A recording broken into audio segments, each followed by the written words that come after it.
Gonna Gannappa Warangal का तैलंग ब्राह्मण था। राजा प्रताप रुद्र का दरबार तमाम ऐसे नाकारा लोगों से भरा हुआ था जो उसके धन पर परजीवी की तरह पल रहे थे। गोना गन्नप्पा आला दर्जे का अय्याश और धन का लालची इंसान था। शराब और शबाब के लालच में वह कई बार अपनी जान तक जोखिम में डाल चुका था। उधर दिल्ली सल्तनत की फौज वारंगल के मुहाने पर खड़ी थी। कुछ दरबारियों ने राजा को आत्मसमर्पण करने की सलाह दी तो कुछ ने वीरतापूर्वक युद्ध लड़ने का मशवरा दिया, पर दरबार की खास बैठक में गोना गन्नप्पा अनुपस्थित था। इस पर राजा को बताया गया कि वह अपने हरम में है और खलल डालने को सख्त मना किया है। तब राजा ने कहा कि उसे खबरदार कर दो कि अब उससे हमारी मुलाकात दरबार में नहीं, युद्ध मैदान में होगी। कुछ दिनों बाद वारंगल के राजा प्रताप रुद्र का सामना दिल्ली सल्तनत की फौज से हुआ, जिसका नेतृत्व दिल्ली के सुल्तान गयासुद्दीन तुगलक का बेटा जूना खां उर्फ उलुग खां कर रहा था। प्रताप रुद्रदेव ने अपनी पूरी ताकत झोंक दी, पर वे युद्ध न जीत सके। सदियों पुराने काकतीय साम्राज्य पर अब शत्रु की ध्वजा लहरा रही थी। प्राचीन चोलों की भांति इनकी सेना में सर्वहारा समाज के लोग शामिल नहीं थे। मुट्ठी भर सेना के साथ गोना गन्नप्पा युद्ध की महज रस्म निभाने गया था, तो जाहिर है युद्ध का निर्णय भी निश्चित ही था। उधर गोना गन्नप्पा को बंदी बनाकर शहजादा उलुग खां के सामने पेश किया गया। गोना गन्नप्पा वाक चातुर्य था। उसका असली नाम माला युगंधरुडु था, पर काकतीय दरबार में उसे कुन्नू के नाम से पुकारा जाता था। शाहजादा उलुग खान ने जब उससे कहा कि तुझे क्या मंजूर है, जिंदगी या मौत? जिंदा रहना है तो सुन्नत को कबूल कर। इस पर गोना गन्नप्पा ने कहा, हुजूर, यह जीवन बहुत छोटा सा है।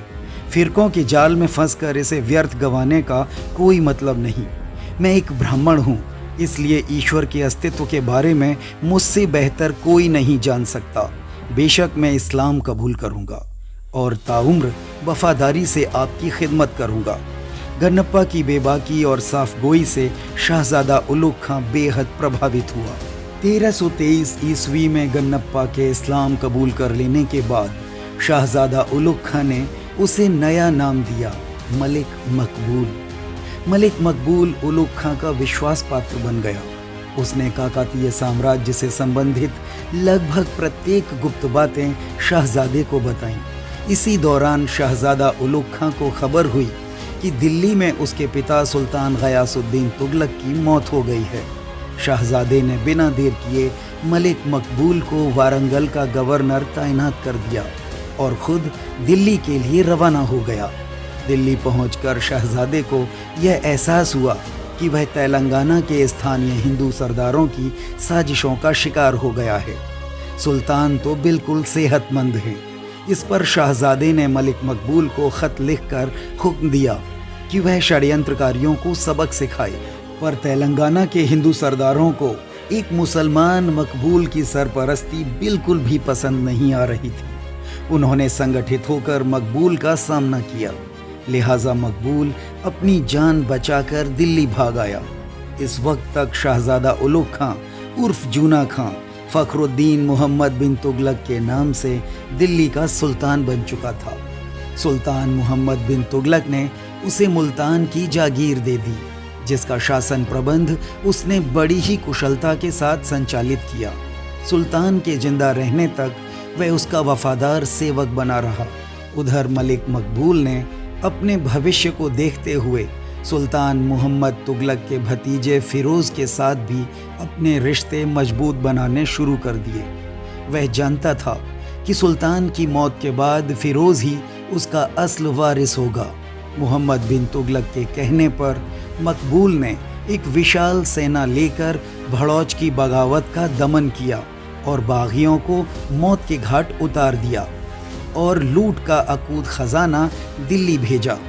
इससे शाही दरबार में उसका कद और बढ़ गया। सुल्तान ने उसे ख्वाजा जहां के खिताब से नवाजा।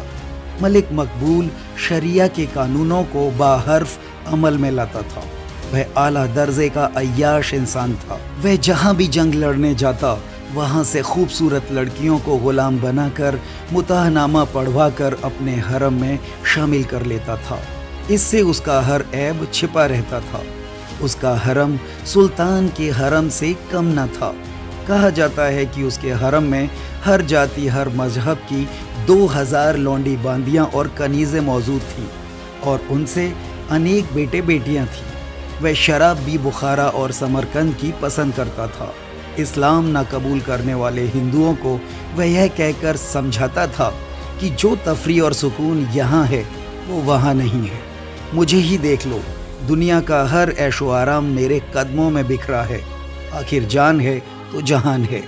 उधर 20 मार्च 1351 ईस्वी के दिन सुल्तान मोहम्मद बिन तुगलक की ठट्टा में मौत हो गई। इतना सुनते ही दिल्ली में नायब के पद पर तैनात मकबूल उर्फ ख्वाजा जहां ने एक लड़के को मोहम्मद तुगलक का बेटा बताते हुए उसे गद्दी पर बिठा दिया। उधर ठट्टा में मोहम्मद तुगलक के भतीजे फिरोज शाह तुगलक को नया सुल्तान घोषित कर दिया गया। इतिहासकार बुलजले हेग का मानना है कि ख्वाजा जहां द्वारा दिल्ली की गद्दी पर जिस लड़के को बिठाया गया था वह सुल्तान का जायज़ बेटा ही था और फिरोज ने जबरन नियम विरुद्ध गद्दी हथिया ली थी। लेकिन सुल्तान फिरोज शाह तुगलक ने दिल्ली में प्रवेश करने के बाद मलिक मकबूल को उसकी गुस्ताखियों के लिए मुआफ़ कर दिया और उसे वज़ीर के पद पर तैनात कर दिया। खाने जहां ने भी आजीवन सुल्तान फिरोज को निराश नहीं किया। सुल्तान फिरोज भी उसे भाई कहा करता था। फिरोज उसे 13 लाख रुपए वार्षिक वेतन देता था। कई मौक़ों पर उसने खुद भी कहा था कि मेरे मुस्लिम भाई कहते हैं कि मैंने एक काफिर को सिर पर बिठा रखा है, पर मैं उन्हें यह बता देना चाहता हूँ कि मकबूल वज़ीर ही नहीं हिंदुस्तान के वास्तविक सुल्तान हैं। वह उतने ही सच्चे मुसलमान हैं जितना कि मैं हूँ। मेरी गैर मौजूदगी में उन्होंने सल्तनत की उतनी ही खिदमत की है जितना कि मैं करता हूँ। 1370 ईस्वी में मलिक मकबूल की मृत्यु हो गई। इस समय तक वह काफ़ी बूढ़ा हो चुका था। उसके हरम की करीब 2500 औरतें बेवा हो गईं, जिन्हें फिरोज शाह तुगलक ने पेंशन जारी करवा दी, जबकि जवान औरतें उसके बेटे जौना शाह के हरम में भेज दी गईं। प्रोफेसर आशीर्वादीलाल श्रीवास्तव लिखते हैं, मलिक मकबूल अय्याश और निरक्षर होने के साथ साथ नव मुस्लिम भी था। बावजूद इसके वह एक प्रतिभाशाली राजनीतिज्ञ था। 20 मार्च 1351 ईस्वी के दिन उसकी योजना यदि सफल हो जाती तो उसके दिल्ली के सुल्तान बनने के अवसर बढ़ जाते।